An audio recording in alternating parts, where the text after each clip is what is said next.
Good afternoon, everyone. Thank you for joining us today. My name is Ramayad. I am the Senior Director of the Africa Center at the Atlantic Council. So welcome to the Atlantic Council Africa Energy Forum. I would like to take this opportunity to thank and welcome our distinguished speakers, including His Excellency Daniel Francisco Chapo, President of the Republic of Mozambique, and his delegation, including many, exactly 4 ministers. Before he joins us, I would like just to set the stage with a few words why this Africa Energy Forum.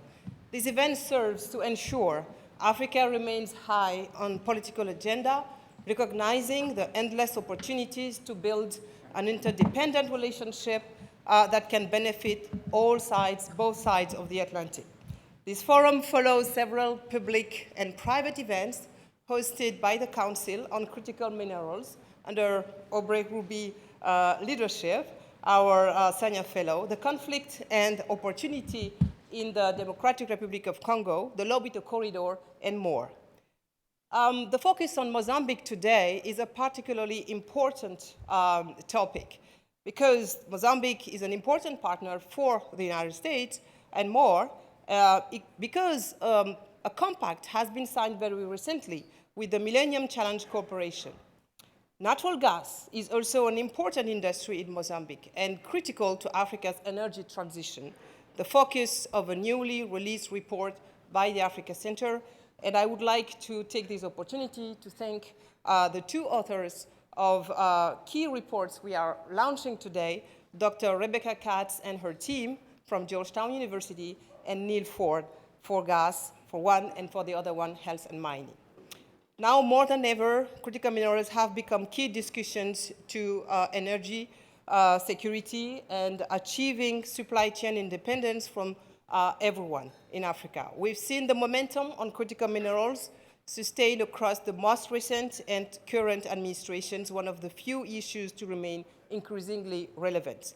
But before we host our distinguished guests, including, like I said, President of Mozambique, also Ambassador Youssef Amrani from Morocco, Reggie Singh from the US administration, I would like to welcome on this stage Ambassador Jonathan Pratt, who is the senior official. You are here. Thank you for making the time, of the Africa Bureau at the State Department. Thank you.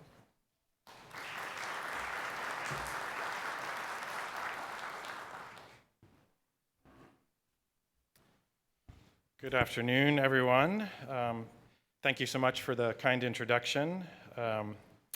Thanks, Ambassador Ramayad and the Africa Center, and of course, President Fred Kemp for inviting all of us here today to talk about an item of critical importance, Africa's role in global energy and mineral security.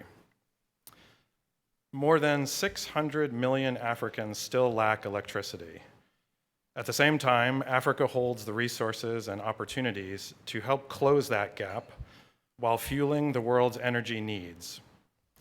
What happens in Africa's energy and mining sectors will shape not only Africa's prosperity, but global security and competitiveness for decades to come. That is why the Trump administration views African countries as strategic partners in this shared mission of pursuing 3 lines of effort to support Africa's energy and critical mineral security. First is strengthening the investment environment. Through consistent diplomatic technical engagement, we are working with African governments on policy and regulatory reforms, updating investment frameworks, enhancing transparency, and conducting competitive procurements to attract high-quality private investment. In Nigeria, for example, we helped launch a buyers club to expand the supply of stable and reliable power with US investment. And we know that peace and stability are prerequisites for investment. That is why in the Great Lakes region, we continue to work on a daily and sometimes hourly basis with the DRC and Rwanda to secure a peace agreement that will be lasting this time. Troy, I see you. That will unlock sustained U.S. investment in the region, working with both countries and the broader Great Lakes region. We are also working with President Chapo's government, who we look forward to welcoming shortly, to confront the ISIS threat in Cabo Delgado and unlock the tremendous investment opportunities in LNG and critical minerals. Second, mobilizing capital for commercially viable projects. Working with DFC, EXIM, and USTDA, we aim to de-risk investments and bring US companies into projects that are not only profitable, but strategically important for the energy and mineral sectors. We see this in the bilateral minerals deal that we're negotiating with the DRC. Third, we are advancing transformative regional projects. We've all heard of the Libido Corridor. There's been much said about it, but it is a very powerful example. It will create a secure, transparent export route for critical minerals from Angola, Zambia, and the DRC. Our goal is not only to ensure trusted supply chains for the United States, but also to build a thriving corridor that drives trade, supports jobs, and fosters prosperity across the region. Since the start of this administration, more than 17 deals worth $9.2 billion in the energy and mineral sectors have been signed. The State Department's commercial strategy is producing concrete, tangible results. The US firm HydroLink signed a $1.5 billion agreement with Angola to build a transmission line connecting hydropower to mines in the DRC. This reliable energy will power cobalt and copper production, which is vital for power grids and electronics, strengthening Africa's mining sector as it fuels industries worldwide. Let me close with this vision. Africa is not on the margins of the global energy and mineral conversation. It is at the very heart of it. Africa's natural gas and power industries will power industries and households at home and abroad. Africa's minerals will supply the factories that underpin global security. And Africa's corridors, pipelines, and power plants will be essential to the resilience of international supply chains. The United States stands ready to work with governments and companies to ensure these resources fuel not only US and global markets, but Africa's own growth and prosperity. Because when Africa succeeds, the United States and the world are more secure. Thank you very much.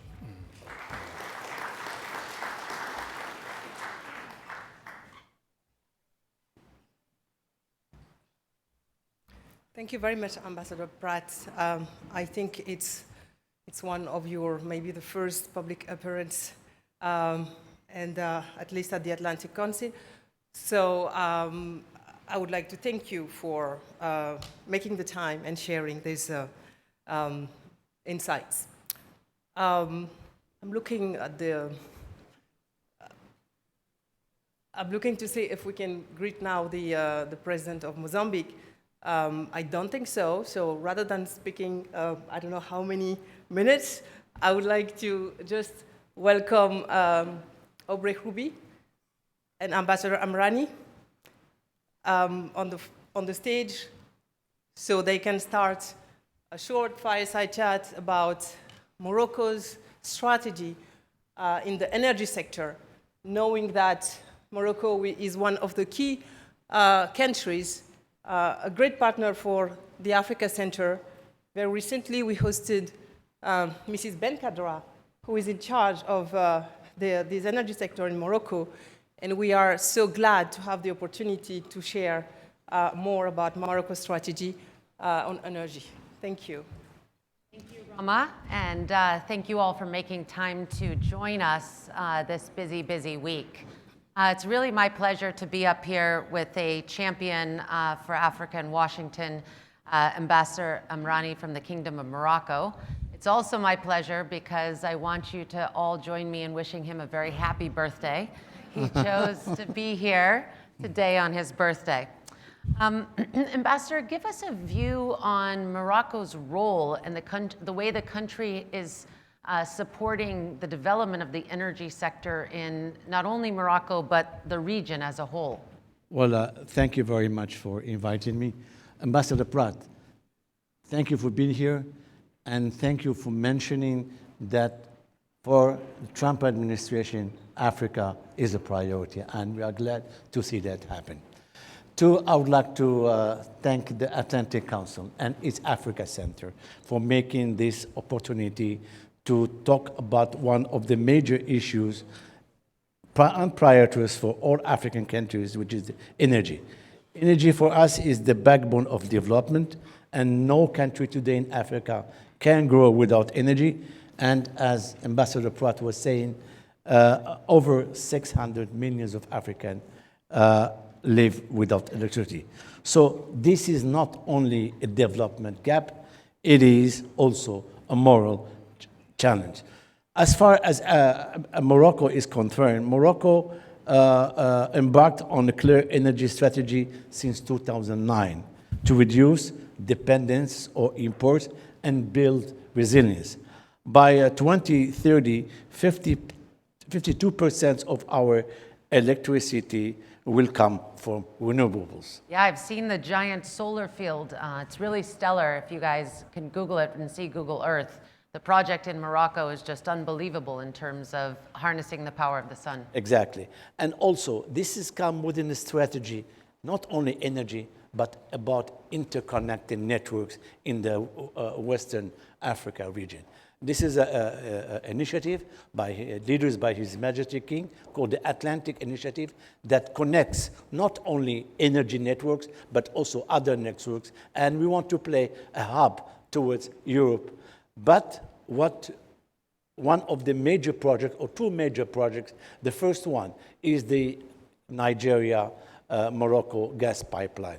This will include about 13 countries, about 6,900 kilometer pipelines, crossing 13 countries, and also 3 landlocked countries. And within this initiative, like for example, for the Sahel countries, they will have access to energy, to trade, to the sea.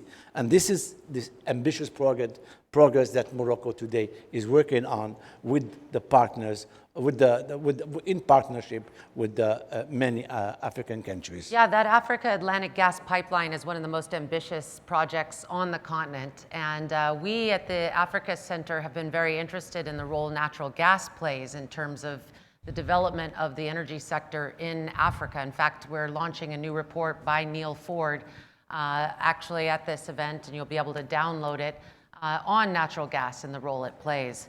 And looking forward, how do you see Morocco really being an innovator in this space? You mentioned renewables. Clearly, Morocco is a leader in fertilizers, but this energy is necessary not only for just day-to-day life, but the future competitiveness. If you think about data centers and AI and how much energy is needed, how is Morocco thinking about those future technologies? As I said earlier, energy is a priority. But I want to make one point. Today, we need to do our own homework as Africans. We need to bring the capabilities. We need to build up a space of stability and prosperity, because at the end of the day, what matters the more is how much jobs we create. And Morocco is working in this direction in order to create jobs and to promote growth for its people, but also for the entire Africa. So for us, the social economic benefits are there, and we want to be a key player for securing energy supplies for our country, but also to our neighbors with whom we have strong relations, like Europe, for example. Thank you, Ambassador Amrani, for talking about how Morocco really creates that bridge and the importance Morocco has put to the region as a whole. Well, with that, we're blessed to be welcoming the Honorable President of Mozambique. So welcome, sir. It's a pleasure. And now I will introduce the President of the Atlantic Council, Fred Kemp, to do the introduction of the President. Welcome, Fred. Shall we go? Right. Thank you.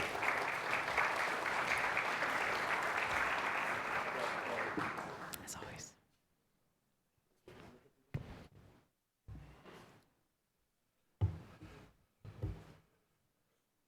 What a pleasure to see such a wonderful crowd.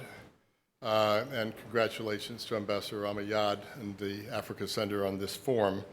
I'm Fred Kemp, President and CEO of the Atlantic Council, and welcome again to the Atlantic Council Africa Energy Forum. It's my pleasure to be able to introduce the President of the Republic of Mozambique, His Excellency Daniel Francisco Chapo, and his delegation, including Ministers of Foreign Affairs and Cooperation, Economy, Labor, Gender and Social Action, Youth and Sports. We're particularly excited, Mr. President, about youth and sports this week because we're going to be honoring Gianni Infantino tomorrow night. And I know what a big role soccer plays and sport plays in your country and across the continent. This event serves to ensure the relationships between African countries and the United States remains high on the political agenda, recognizing the endless opportunities to build an independent relationship that can benefit both sides of the Atlantic. This forum follows several public and private events hosted by the Council on critical minerals, the conflict and opportunity in the DRC, the Lobito Corridor, and more. Mozambique is a particularly important U.S. partner in Africa, including a $537 million Connectivity and Resilience Compact signed with the Millennium Challenge Corporation in 2023. Natural gas is an important industry in Mozambique and critical to Africa's energy transition, the focus of a newly released report by the Africa Center. Now more than ever, critical minerals have become key to discussions on U.S. energy security and achieving supply chain independence from the People's Republic. This has always been important. It was important for the Biden administration. I think what we can see from the Trump administration is it's even more important, and just time is going to make it even more important still. Now I'd like to welcome His Excellency, but first I just want to tell you something that many of you in the audience may not know. The President is the first Mozambican leader born after independence, a generational shift that represents a new chapter for Africa. Having served as governor, and I'm going to get the pronunciation of your province wrong, Inhambane? Close? But you bring deep practical experience in how energy and development shapes daily lives. So first president, post-independence, as a governor, you understand the realities of how energy development shapes daily lives. Now as president, you carry the responsibility of guiding Mozambique at a time when Africa's vast energy potential, from gas to renewables, is central to the continent's future and to the world's. It's a great honor to welcome you to the stage, Mr. President.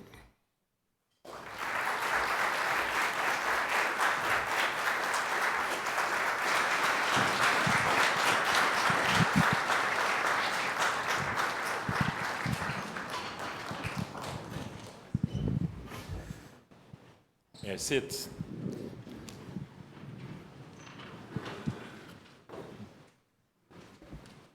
Thanks so much. I would like to make my speech in English, but you know that my official language in Mozambique is Portuguese. That's why I will do it in Portuguese, and we have someone to make translator. Thanks so much.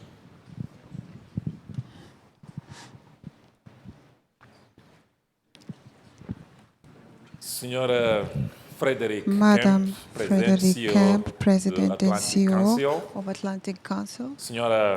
Madam Ambassador Ramayad, Senior Director of the African Center, members of the government of the Republic of Mozambique here present, members of the delegation of the Republic of Mozambique, distinguished partners and friends, dear friends from the media, distinguished guests, ladies and gentlemen.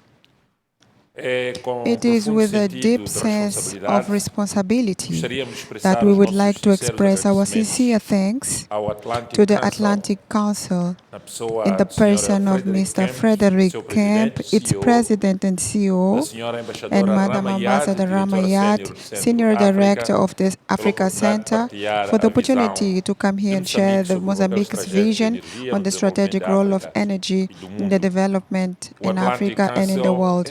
Atlantic Council, since its foundation in 1961, has been a leading institution in the global thinking, bringing together political, business person, academic, civil society on debates with international impact. Today, by joining this prestigious platform, we reaffirm the Mozambique's voice and the project that, apart from our borders and aspiration, our aspiration beyond our borders. This meeting takes place in a context of great symbolism for Mozambique and for the world. The opening of the 80th session of the United Nations of the UN. The celebration on the 25th of June 2025 of the 50th anniversary of our independence, and today precisely, 23rd of September 2025, it marks 50 years of diplomatic relations in Mozambique in United States of America. Today, it's the day of anniversary and the commemoration of the 50 years of diplomatic relationships between Mozambique and the United States of America. It's a very special day indeed.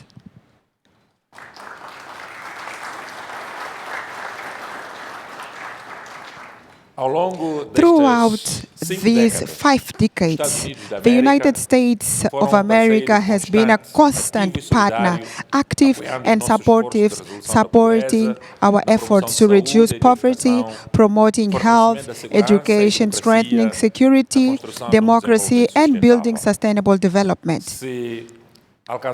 If we have achieved political independence in 1975, the challenge that now we face is to transform the victory into economic independence. For Mozambique, the economic independence means creating wealth within our territory, generate jobs for young people and women, giving value to our natural resources, and ensuring the development and first and foremost for the Mozambican people. For that reason, ladies and gentlemen, Mozambique is now recognized as one of the emerging powers at the emerging sector in Africa and in the world.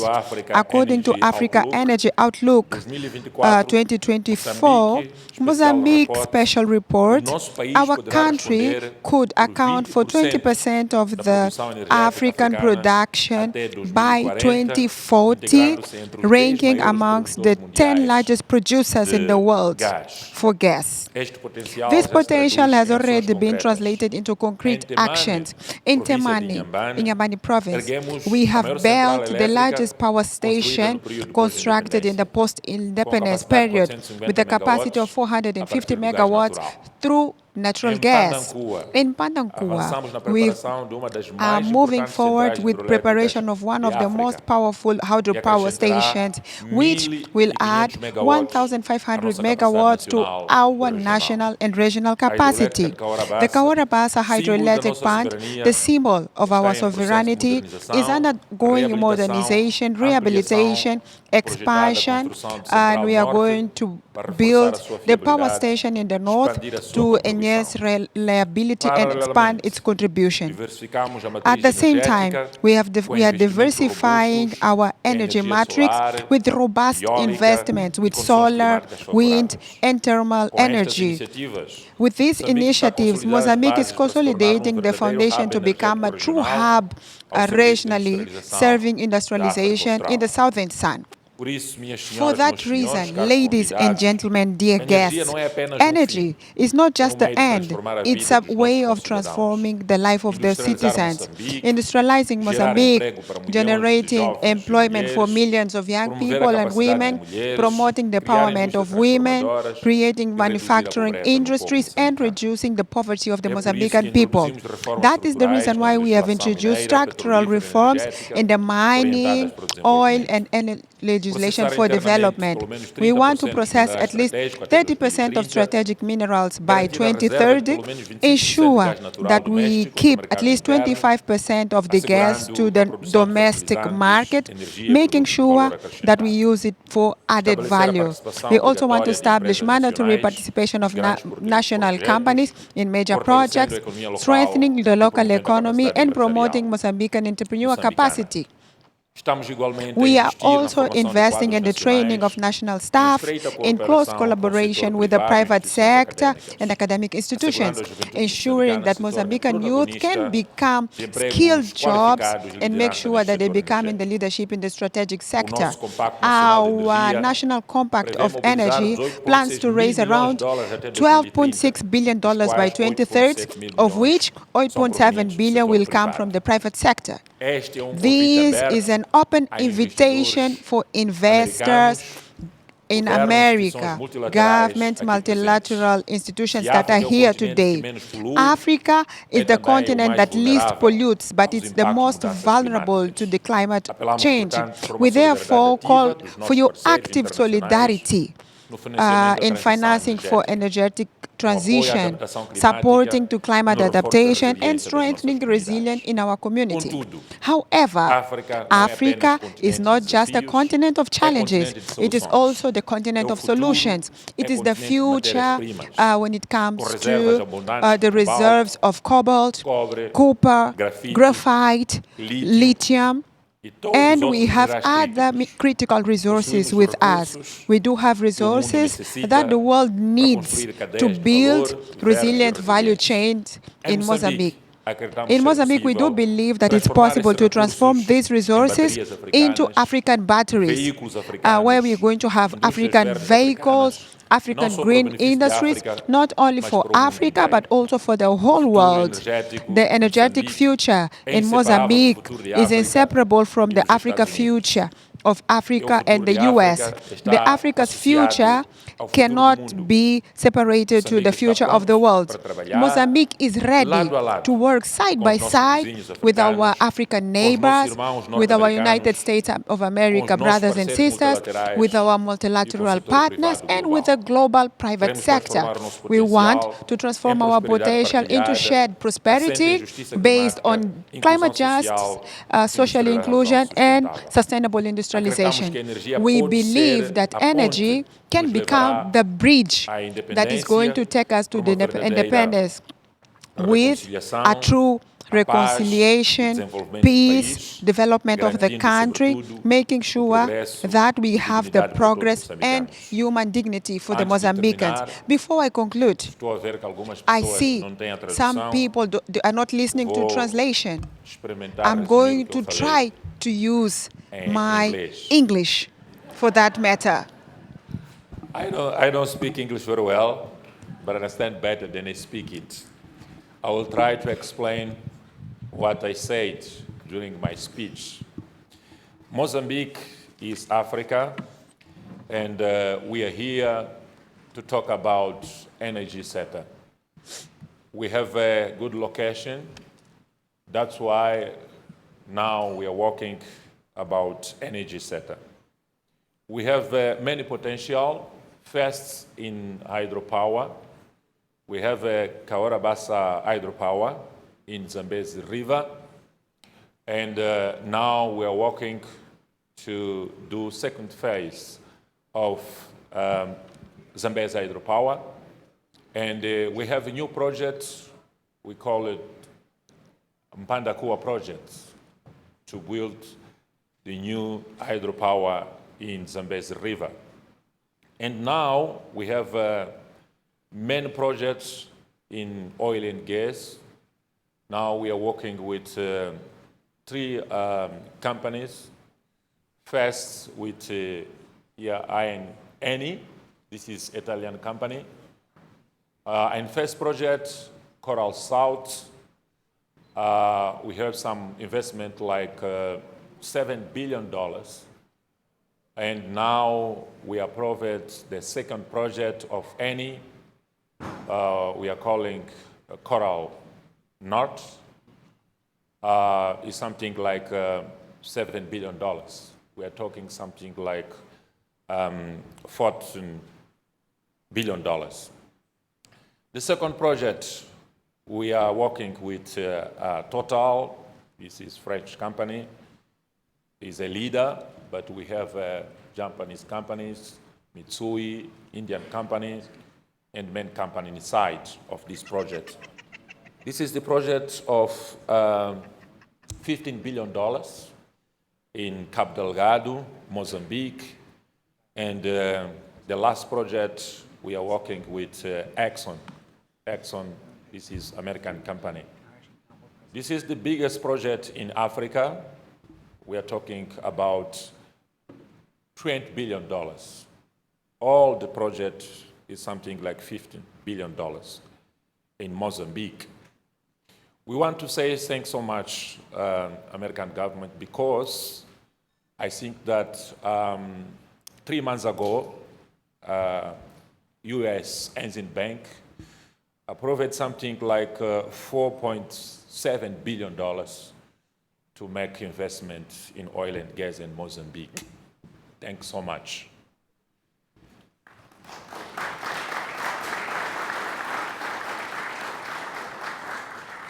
We want to invite all the people here to come to Mozambique because we have this potential in gas projects, and we want to be together.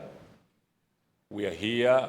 It's our honor to talk about Mozambique. First, I say that we have potential to do hydropower. Now I'm talking about gas because we know that it's possible to build power plants with gas and transmission line. And Mozambique, we have sun during 12 months. That's why it's possible to build solar power to have the clean energy. And we have coal in Mozambique, main coal. Now we export the coal from Mozambique to India, from Mozambique to Japan, but we think that's possible to do power plant. But our focus now with clean energy is hydropower, is gas, and solar. We have good location in Mozambique. We have 6 neighbors countries. I'm talking about South Africa, Zimbabwe, Botswana, Tanzania, Malawi, Eswatini, and South Africa. All our neighbors have a big challenge in electricity. That's why we think that is big opportunity to make business in Mozambique.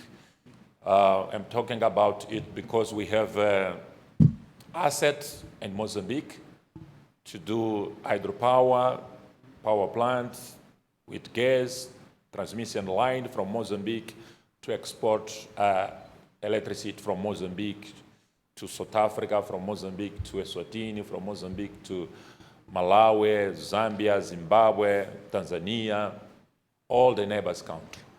That's why I think that now it's a good opportunity to come to Mozambique to know our potential and to make investments, because we have assets in Mozambique and we have demands in our neighbors country.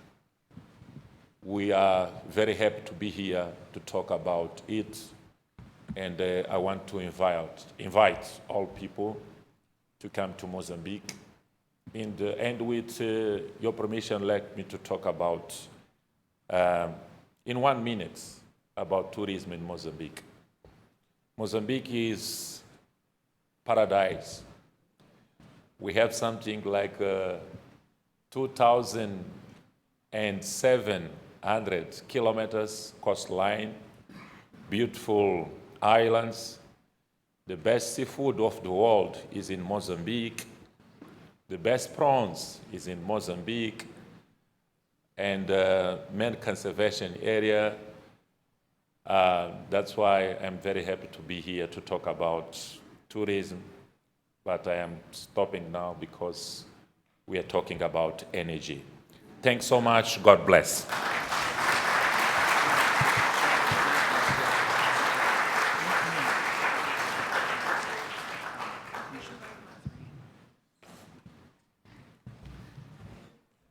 Thank you very much, President Daniel Chapo, your ministerial delegation, and Mr. Alfredo Nubunga, Ambassador of Mozambique to the United States, for facilitating Mr. President's participation today, along with your team led by Lucia Sherinda. So thank you very much. We will have later, for closing remarks, the opportunity after Mozambique to make a focus on the Democratic Republic of Congo with the presence of Guy Robert Lukama, chairman of GECAMIN. This flagship forum could not happen without the support and partnership of ATO Group and the personal involvement of Benedict Peters, its chairman, represented here by Radko Knežević. ATO, which is an African company, and more than that, a Pan-African success story, invests a lot in Mozambique, contributing to the economic and social prosperity of this country. Now, I would like to call again Aubrey Hubi, who is the brain behind our energy program, to the stage. She will be in conversation with Dr. Rebecca Katz, professor at Georgetown University and author of the new Africa Center report, Public Health Governance and Mining in Africa. Because behind the companies, there are also people who are important. So I'm grateful for the report, Rebecca, and also because you accepted to join the Africa Center as a senior fellow. I would like to tell you how much we are happy and excited to welcome you at the Atlantic Council. Aubrey?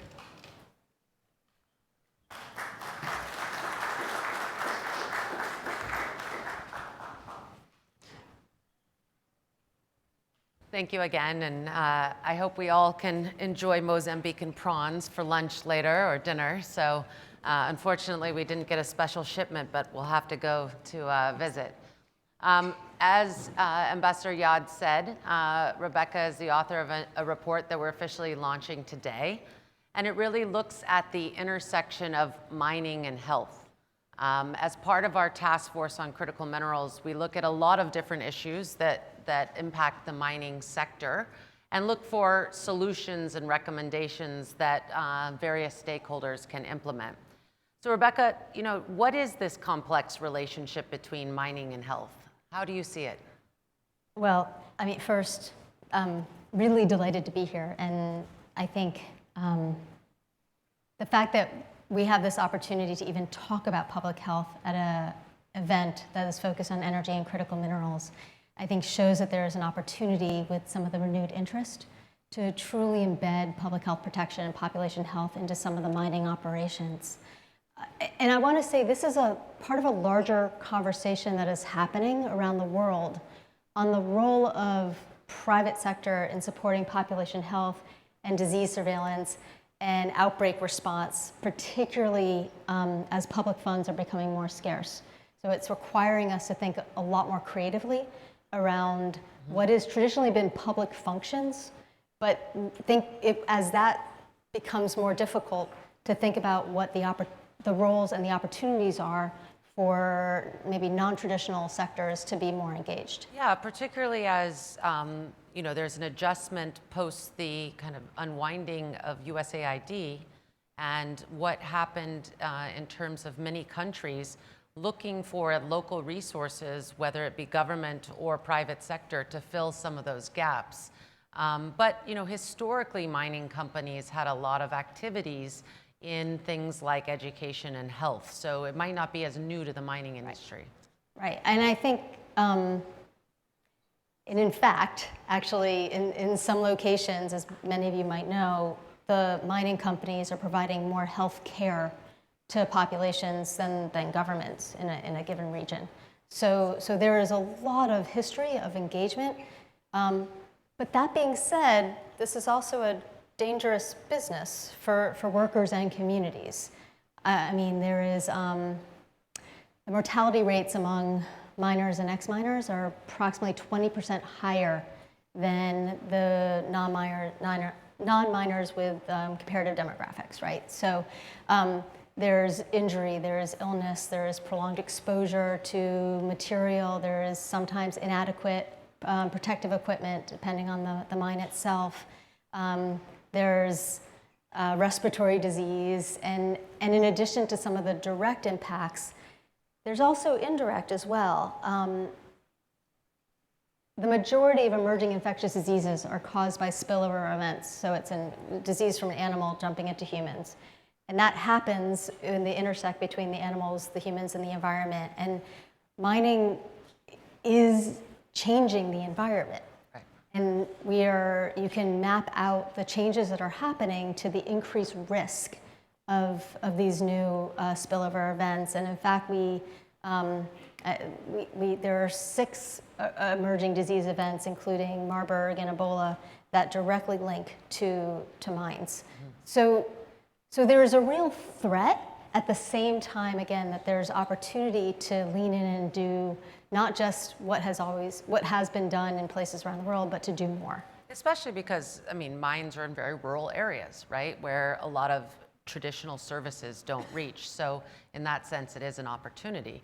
And I think one of the challenges that we hear again and again from industry, and I'm sure we'll hear some of the case in the DRC, is that, you know, the mines that are formalized do have good programs, et cetera. It's the challenges of the artisanal mining, which is no different than the, you know, gold rush of California, or I'm a longtime Coloradan.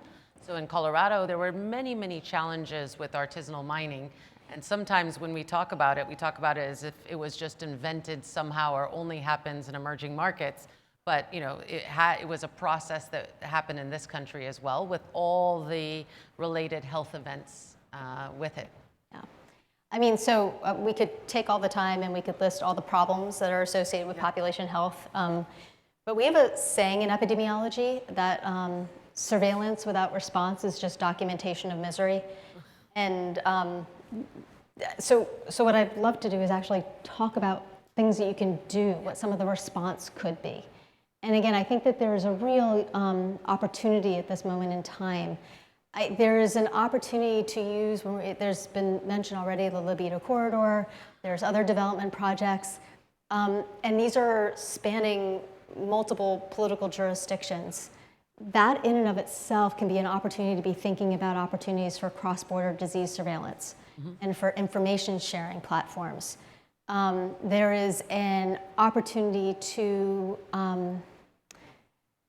for the companies to more fully engage with both the ministries of health and some of the regional health organizations and really form much deeper partnerships in terms of sharing some of those like early indications of those outbreaks and partnering with these organizations for better response.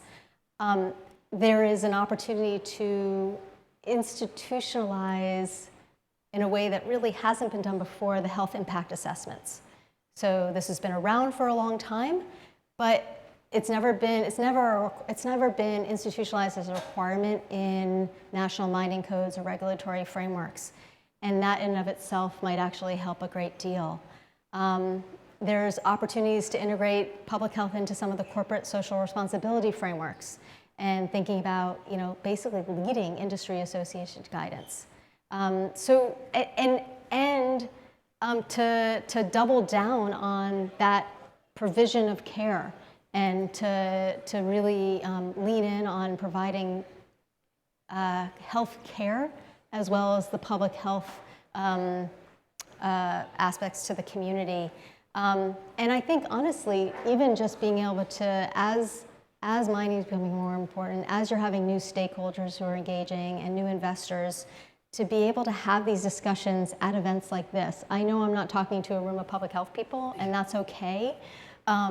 But this is, to us, a really critical question, issues that should be part and more integrated into these normal conversations. Yeah, and that's what we're trying to do. We're trying to be cross-disciplinary with our fellows and the expertise that they bring and the research that we do. In fact, one of our flagship reports, which seems odd on surface for the Africa Center this past year, was one on Indonesia and what African countries can learn from the Indonesian development of the mining sector. So we try to be broad in our research. From your position in understanding kind of the cutting edge of public health, what kind of technologies do you think can make this easier for both countries that may struggle with resources and the companies as well who don't necessarily, you know, they want to be good stewards in the community but don't necessarily have all the resources in the world to, you know, do education and health and all the social services? Well, there's a lot of really exciting technologies in public health and medical countermeasures, but I don't actually think this is one of the areas where you need that. And this is where I think that some of these kind of just more outreach and partnerships with the ministries and partnerships with Africa CDC and some of the regional health organizations, they have those technical skills and they have that outreach, and they just haven't really, these are groups that haven't necessarily come together as much in the past. Well, thank you, Rebecca. We're excited about your report. I hope everyone in this room reads it, and we look forward to your future work with the Council and our ongoing various different partnerships with Georgetown. So thank you. And it's really my pleasure now to hand over to my colleague, Reid Blakemore from the Global Energy Center. We do a lot of work across centers here at the Atlantic Council, and he's going to have a panel discussing how African governments and private sector can harness their natural resources to drive industrialization and growth. So join me in welcoming Reid and his panel. Thank you, Rebecca.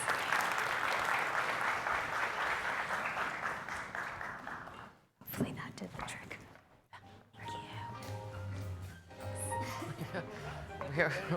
We're just, You know, push just a little bit, you know?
Oh, are we on?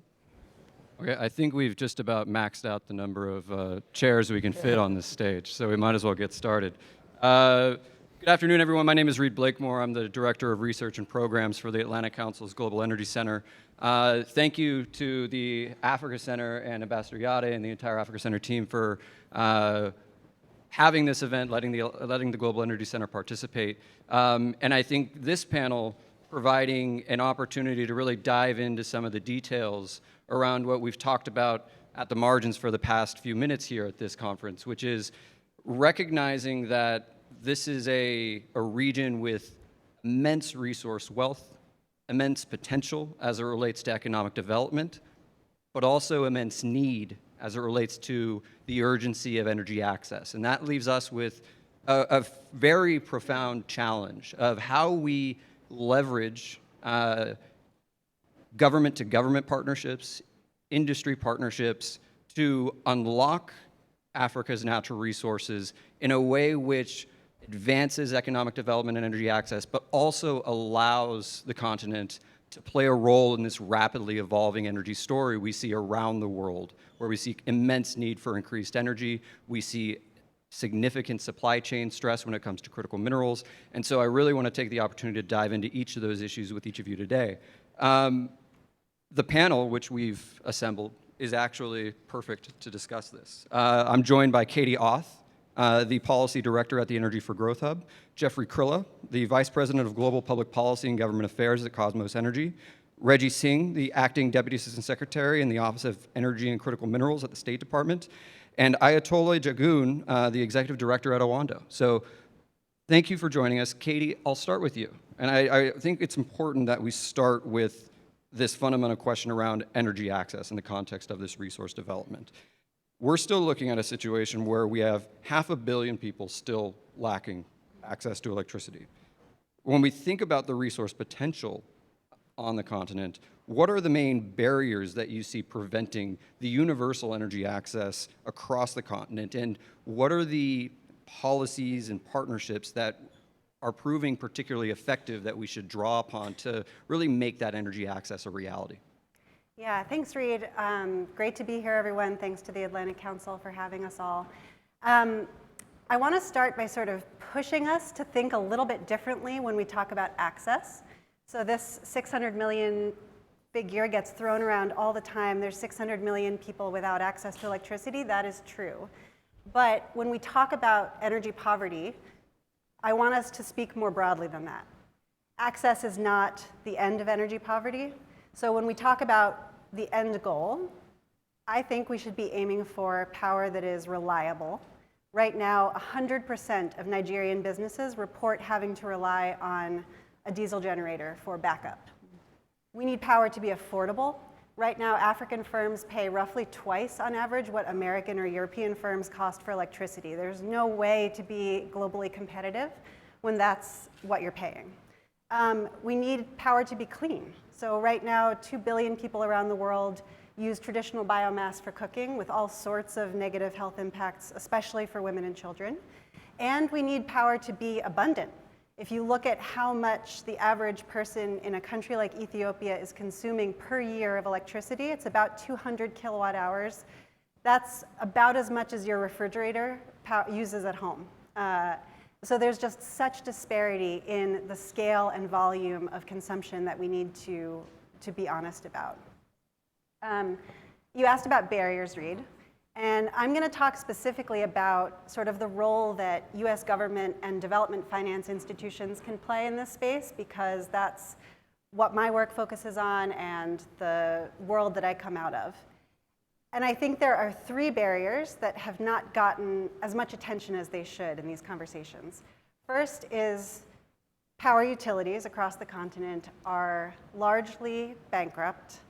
This is the elephant in the room that sort of impedes any meaningful development at scale. And it's hard and it's not sexy, and we've tried to do it for decades. We need to be really honest about that, and I think we need to dig down and try new strategies to solve that. The second is that I think development finance organizations and traditional development donors have been sort of overly fixated on leveraging private capital.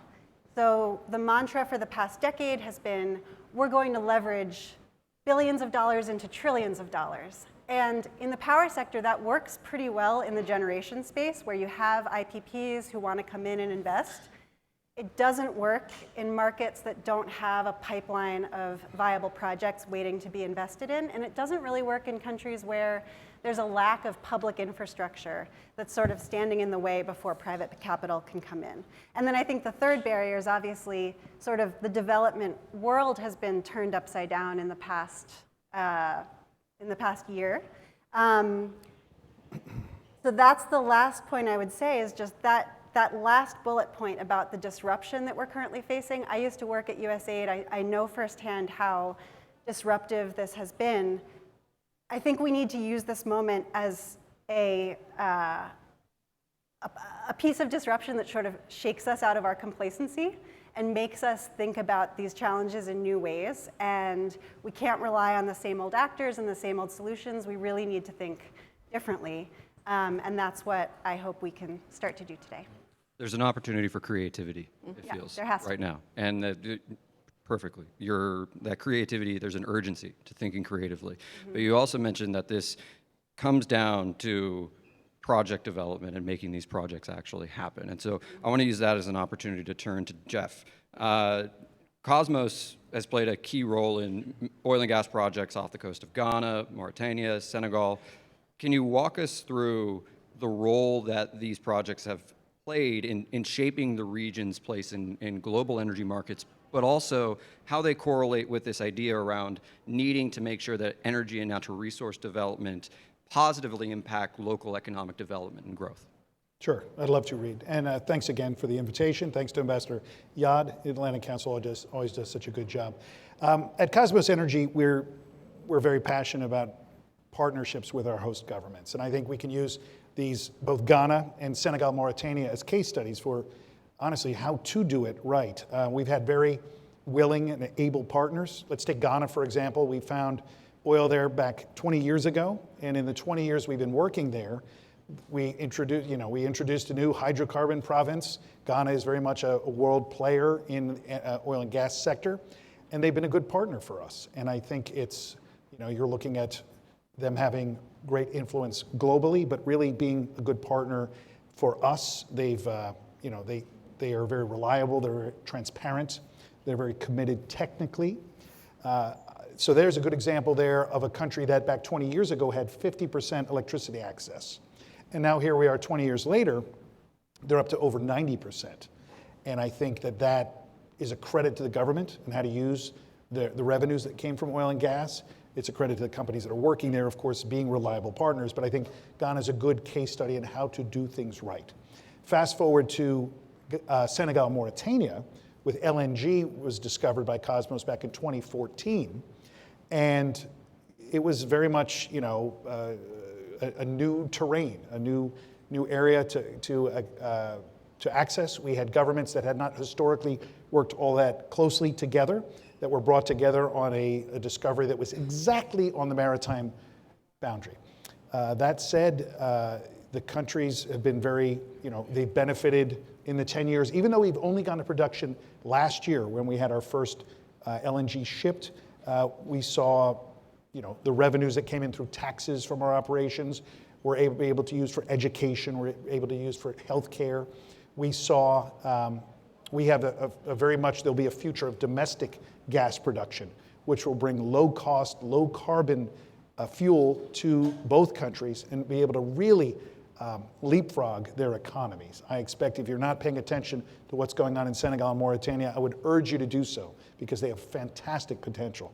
I talk about them, Mauritania in particular, such a small population, being the Qatar of the future. And I don't think I'm exaggerating, really great potential there. And then in addition, there's been jobs, thousands of jobs created, hundreds of companies that have been able to benefit from the production and of the offshore assets, and they're going to benefit even more when domestic gas is a reality. So very exciting time to be in all three of these.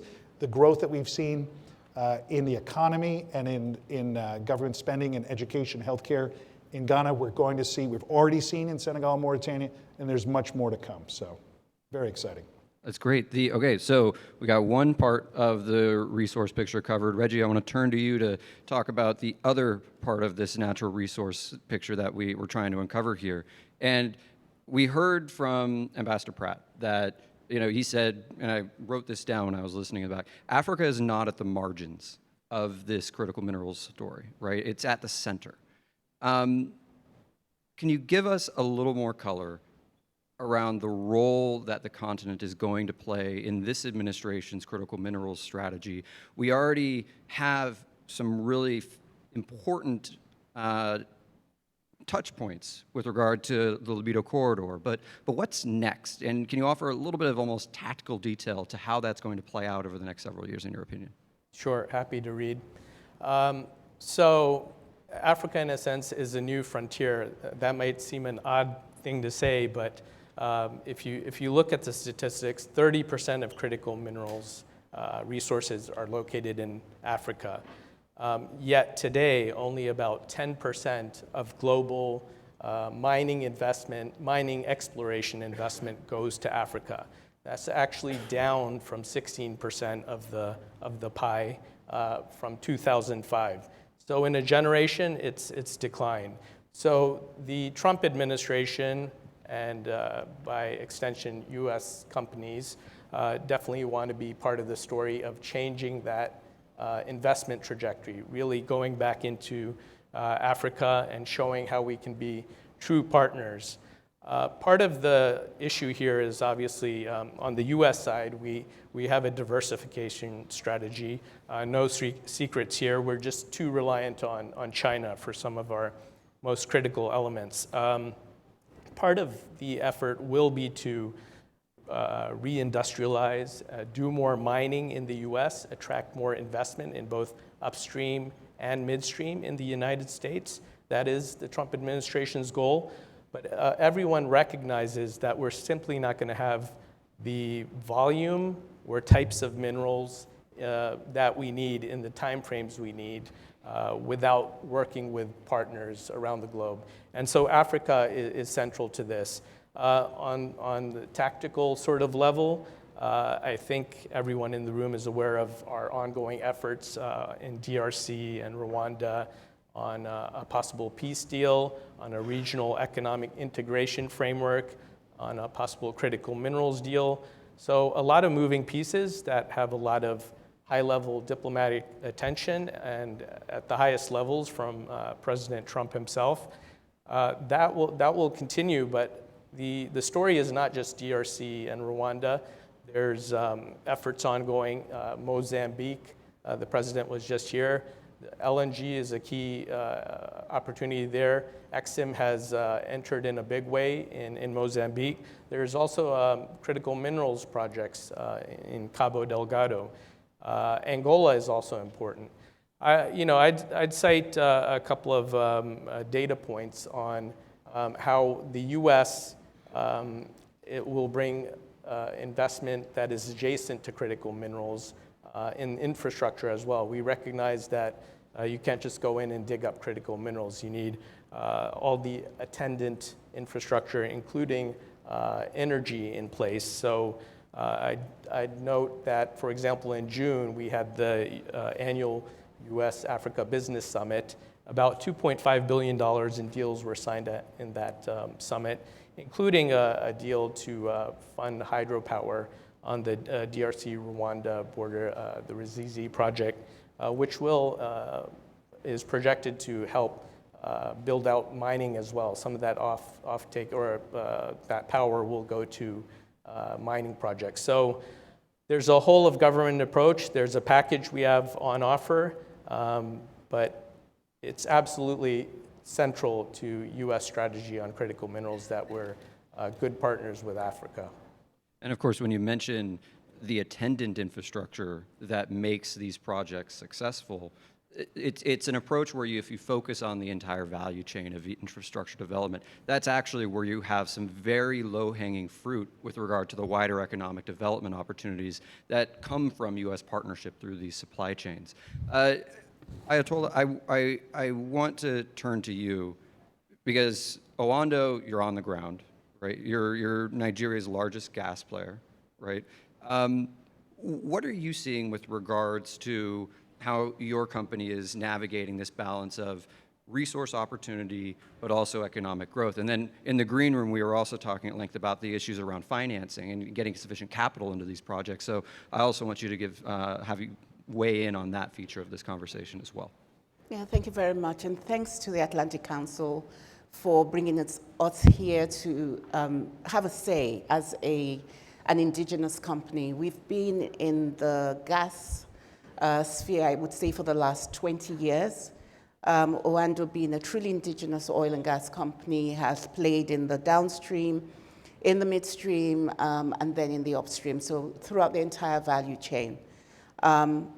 We were building gas pipelines at a time when we had a gas master plan for the nation, but there was not much going on in terms of infrastructure development. And so we've seen how critical it is. But what is even more critical is that you have the offtake of these, of gas from this infrastructure that's very, very heavy, very expensive to finance, and that offtake is at the right price. And so we have a situation in Nigeria, for instance, where it's much more beneficial for gas producers to sell and export gas than to use it to develop industry and to use it to develop the country. And that's something that has to change. I was very excited hearing Katie talk about access, and access not just being availability, but it's access being quality. And for us to be able to get that quality, there are a number of things that need to happen. Right now, as a company, we have recently acquired, recently being a year ago, acquired ENI's share in the JV that we were part of, which has brought our barrels of oil equivalent to, in terms of reserves, to 1 billion. We have 3 gas processing facilities. We have about 2,500 kilometers of pipeline. So we have the infrastructure. We have a 1 gigawatt power plant. But the issue is really being able to make those work, and to make those work in terms of developing the country, developing industry, leveraging on the gas we have to, I guess, develop also the renewable energy, and rather than have it compete with renewable energy within the country. So for us, financing is key, and it can't be your traditional forms of financing. There has to be something that has a green premium when it comes to pricing, especially pricing for export. We cannot have gas being sold locally at a subsidy. We've just really come out of oil and gas subsidies. And then to have gas being sold domestically at a subsidy to finance renewables that are not subsidized. There has to be coherent policy regarding the gas play. And of course, it has to be something that works not just for Nigeria, not just for Africa, but also works for the US, because this is why we're here. But we have to be able to get to a point where we're able to bring those barrels out of the ground. We're able to bring those billions of scoffs of gas out of the ground to make it viable, to make it cheaper, not just for those we export to, but also more so for us in country, in Africa. It brings stability also to the region. You know, we talked about, you know, having stability in Mozambique. What is going to bring stability is economic growth. And that is why it's really key to develop, but to develop in a way that's sustainable. You mentioned sustainability, and I want to draw that out with Katie a little bit further. Sustainability means a whole lot of different things, right? Sustainability refers to the durability of the policies we're implementing. It refers to the affordability of the energy in the first place, but it also refers to issues like the emissions footprint of Africa's energy development, but also the relationship between Africa's economic growth and the commitments you see on the continent to participating in this conversation around climate action. Mm-hmm. At the same time, we have there's an urgency of speed right? And there's a demand to get this done quickly.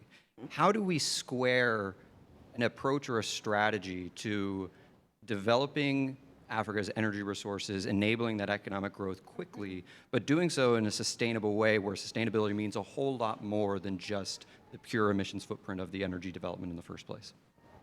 Yeah, I like how you framed that, because I think too often this conversation sort of gets oversimplified to, should we prioritize economic development or climate? And I think that's a very counterproductive way of framing it.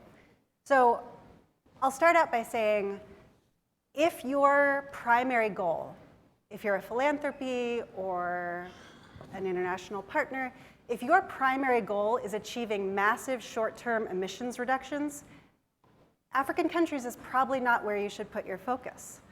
In the most recent year, 48 countries in sub-Saharan Africa, so that's not counting South Africa, were responsible for 2% of global emissions. It's not where the emissions reductions are going to come from. And the average American emits 33 times more than the average Nigerian. So this is a disparity that we have to be very upfront about. But at the same time, even countries that are facing massive energy poverty challenges have other reasons beyond climate why they're trying to develop renewables. Some of it is cost. Some of it is energy security. They don't want to be reliant on importing diesel fuel. Some of it is local air pollution. So the reliance on diesel generators is a massive problem, especially for dense urban areas. And then a lot of customers are importing distributed solar so that they can reduce their reliance on the faulty grid. I think a lot of you have probably seen the data from Ember that just came out showing this massive spike in imports of solar panels across African markets. And a lot of that is commercial customers who are putting solar panels on their own rooftops to sort of ensure that they have 24-hour reliability. So the demand for renewables is not synonymous with climate action. And I think it can't be growth or climate action. It also can't be, international partners coming in and saying to African partners, it's climate action with like some nice economic benefits on the side. That's also a detrimental, diplomatically detrimental, but also just technically sort of illogical way to think about it. The way that I think about it is, it has to be, how do we power transformative economic development as quickly as possible, as cleanly as possible? And in the past, I think international partners got this wrong in the rhetoric that we used, in the way that we approached African partners, and it created a lot of, it created more headwinds than were necessary. I think the opportunities here, we're talking about mining, there's all of these big energy intensive demand centers that have a lot of buzz and a lot of international attention. And it's not just mining, it's also minerals processing, it's data centers. And I think the opportunity here is to say, how can international partners and African governments think about those demand centers as both an economic opportunity in and of themselves, but also as an anchor for the power systems in the countries where they are based. So how can you think about powering the mining industry in a given country in a way that has significant, broader economic benefits? And I think there's a bunch of people who are sort of working on that, but I think especially from the US perspective, policymakers should be taking that very, very seriously, and I've been encouraged to see that the administration seems to recognize the importance of that. So the time clock is already beeping at me, so we're going to try and get through another round of questions rather quickly. There's two threads I want to pull on. The first is, Jeff, with you, right? We spend a lot of time talking about partnerships. From your perspective, how do we build partnerships in a way which enable the long-term value add that we want to get out of Africa's resource development, not just for the sake of economic development locally, but also for the wider energy system on the whole when we look at a global scale? Great. Speed round. I like it. Okay. I think there's a lot of things that governments could be doing to make more attractive environment to bring in companies and to create that dynamic that we want. I think You've seen companies that are committed to good governance and transparency. That's huge for us in industry, whether it's EITI, that's usually considered the gold standard in this area.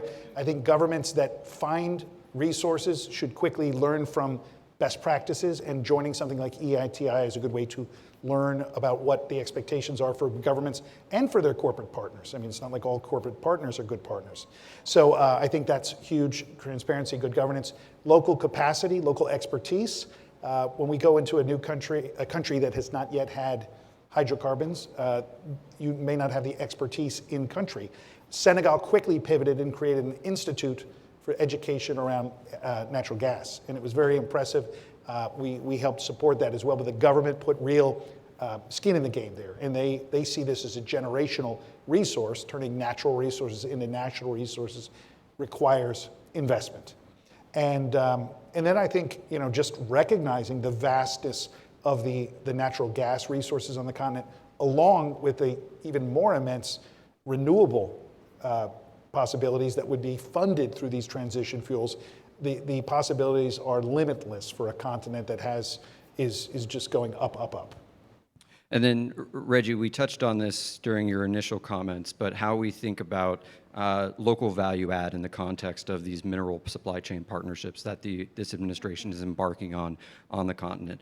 What does that look like in practice to you? Is that purely ancillary infrastructure needed to support the mine that has these other components of value add to the wider economic development story? Is that thinking through which parts of the mineral supply chain actually also sit within, are co-located with the upstream development of the resource as well, so that local economies get some of that higher value add part of the supply chain? What does that look like to you? Yeah, we absolutely recognize that the value proposition of U.S. companies and behind them the U.S. government being involved in Africa means that there is value addition in Africa, not just the upstream extraction, but in the midstream and over time, downstream as well, perhaps in parts and equipment manufacturing. But that has to be done in a systematic way that involves private sector finance, looking at return on investment and what makes sense, not sort of jumping ahead in the value chain. So doing it very systematically. I think there is a brand value that the U.S. brings in this space.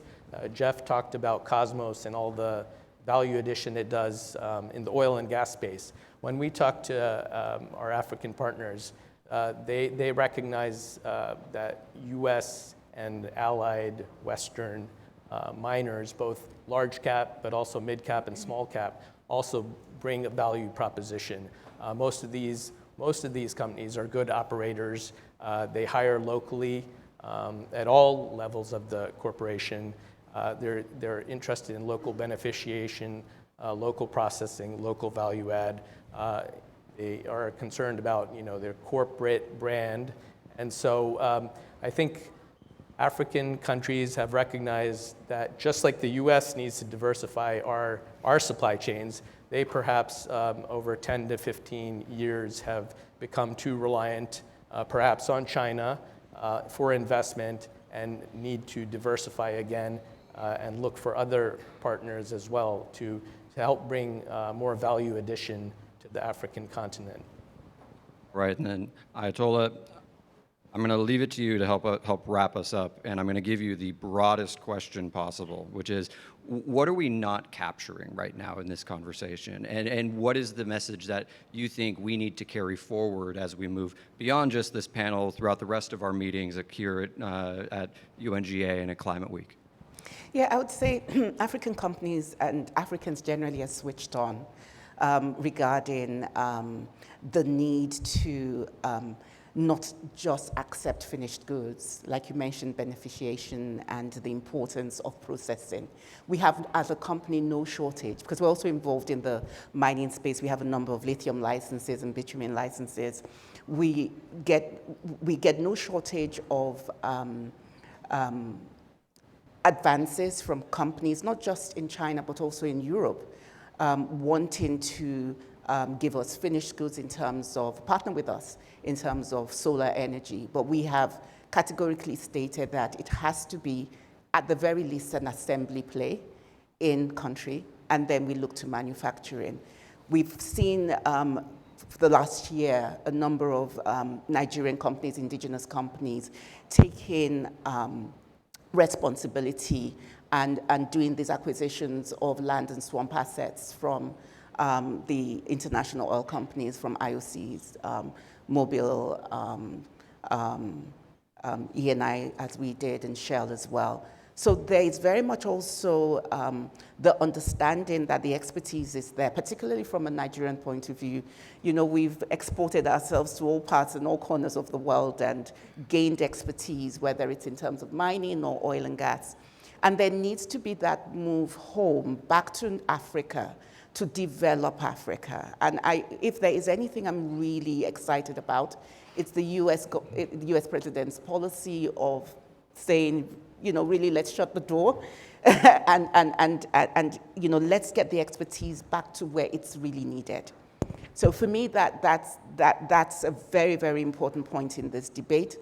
In terms of spend, at the moment, we spend about $110 billion on energy spend in Africa. We need to, there's a gap for us to even meet SDG 7 goals of about $90 to $150 billion that needs to be spent. But like Katie said, that money has to be structured right. It has to come in as blended finance. It cannot come in on traditional terms, in terms of traditional financing. And so we need to look at innovative ways of ensuring that there's no free money, and we understand that. That funding is properly de-risked, but it's going to where it's needed and where it's able to generate much more, not just for economic development, but also returns in the long term. There has to be patient capital, you know, in the long term for everyone, and create a stable environment globally where when we talk about energy access, we're also talking about energy security. And that goes on to peace, justice, you know, strong institutions, not just in the northern climes, but also in Africa as a whole. That's perfect. It's a great way to wrap this up. If this exercise is about partnership, the way we need to think about partnership is we need to be innovative in our partnerships and we need to be equitable in our partnerships. And that's what's going to drive the value add that we need from working on the continent, driving that resource development, but also enabling the economic growth and energy access, which is so desperately desired across the region. So with that, I'll wrap up the panel. Thank you so much to our panelists for joining us. We got a lot done in 30 minutes. Let's give them a round of a hand.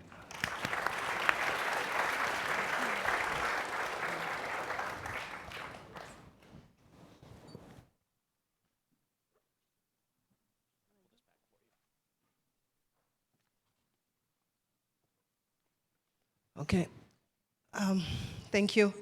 Thank you, Kathy Oates, for the Energy for Growth Hub, Ayatollah Yogun for Wando, Jeffrey Krila for Cosmos, Reggie Singh, Deputy Assistant Secretary, State Department, and of course Reid for his great moderation, which gives me the opportunity to thank the Senior Director of the Energy Center, Landon Derrence, great partner for the Africa Center.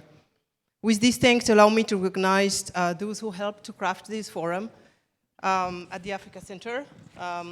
Sibi Nyoga, who is our program assistant, and Alexander Tripp, assistant director, and of course the events team led by Lauren Sapolsky with Tativik, Ashley, Chris, Lucero, Graham, etc. And of course, this packed audience, thank you, which is a wonderful recognition of our work, which gives me the opportunity to recognize a few people, few friends in the room, Dr. Macaulay Kanu and Johannes Medzegebe for African Union, 6th region, Ambassador Troy Fitrell, former ambassador, U.S. ambassador to Guinea, and senior and former senior bureau, Africa Bureau official, Dana Banks, of course, previous administration, NSC, Africa Director of the White House, Toby Moffett from Mercury. Of course, our brothers and sisters from the other centers, from the other think tanks, Joseph Sani, USIP, and Griffin for the Africa America Institute. Our own fellows, such as Janine Scott, and yeah, I'm forgetting a lot of people, but today it was important also to dedicate the final remarks to the dear country, the Democratic Republic of Congo, one of our largest programs. So I would like you to welcome Guy Robert Lukama, chairman of GECAMIN. Merci. Thank you very much.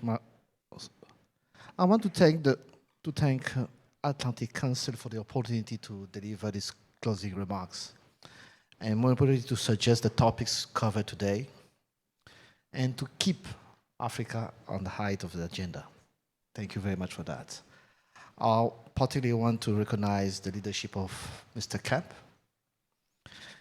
of Ambassador Ramayad for the Africa Centers, and also, as you call her, the brain of the event, Aubrey Rebe.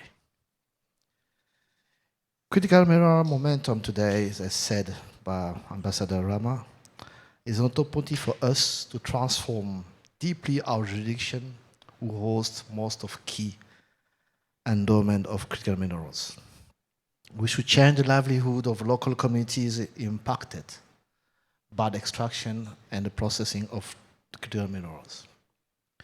We should have an holistic approach, as said by several of the speakers today, to leverage and to improve energy access, not only generation, but also access, and logistics challenge we have, because we know that energy and infrastructures are key tools for development of our countries. We know that we have also to improve our governance as a country hosting investors. We know that we should have based on effectiveness, efficiency, and also transparency, even as not crazy here, but we know that most of the investors we met during these days talk about it, and we want to consider it and to raise it on behalf of all African nations. We want to improve our governance. It's ongoing. It's not for tomorrow. It's ongoing. Because that we know that the main issue for some of the investors in energy and also in mining is to mitigate the risk. Sometimes I want to say to mitigate the perception of risk. It's very critical to talk about it. But also to take in consideration, as raised by several key speakers, our aim to transform locally, our aim to create jobs, our aim to share value chain, and also to be part of the connectivity as done by Lobito Corridor. As you know, Lobito Corridor is connecting more than one country, is Angola, DRC, Zambia, and maybe as soon as it goes in DRC, it can connect in other countries. We're quite sure there's a leverage opportunity there. But all we are talking about cannot be done without peace and security. It will not happen without peace and security. And Mozambique is a good example. More than 20 years of peace, more than $50 billion of investment. That's very critical. And we want to have the same story with DRC and the Great Lake region. And my recognition goes to thank Trump administration for his active commitment on DRC and Great Lake region. As member of the task force, I can say that definitely they are really committed. My recognition goes also to the special envoy dedicated for the purpose, Dr. Boulos and his team, also some of them here, Chris and others, because this administration combined his own agenda with our goals. Their national security interest, they aim to reindustrialize the economy, and our goal to have peace and security, but more importantly also to have a sustainable development, to get the right value and return of our natural endowment, and to see how we can have some roles at DRC as Africa in the geopolitics of the world. We do not want to be a battlefield for superpowers, but to be part of a new journey designated now.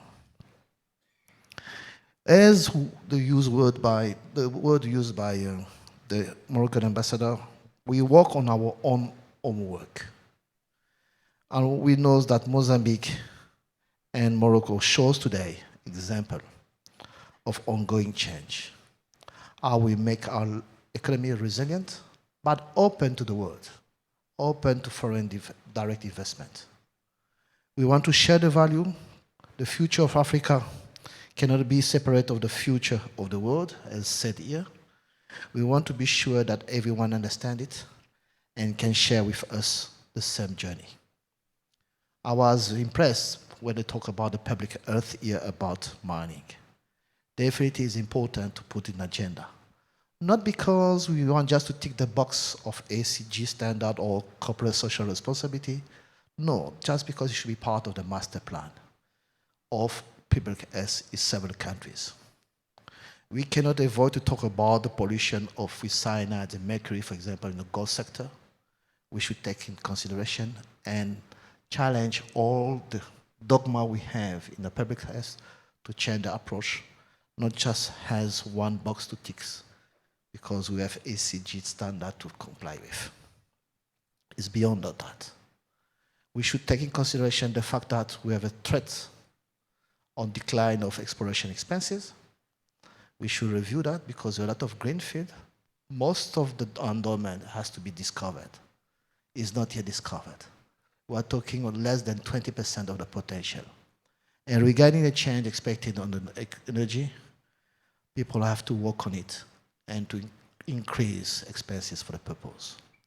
From 16 to 10% now is a direct threat to expectation to keep our lifestyle, even in the West. Time is of essence for that. Just to summarize my idea, energy, key for us, for you. Infrastructures, key for us, for you. Supply chain, key for us and for you. Local transformation, key for you and us. And power is not only for critical minerals, it should be also to be shared with local community. Thank you very much.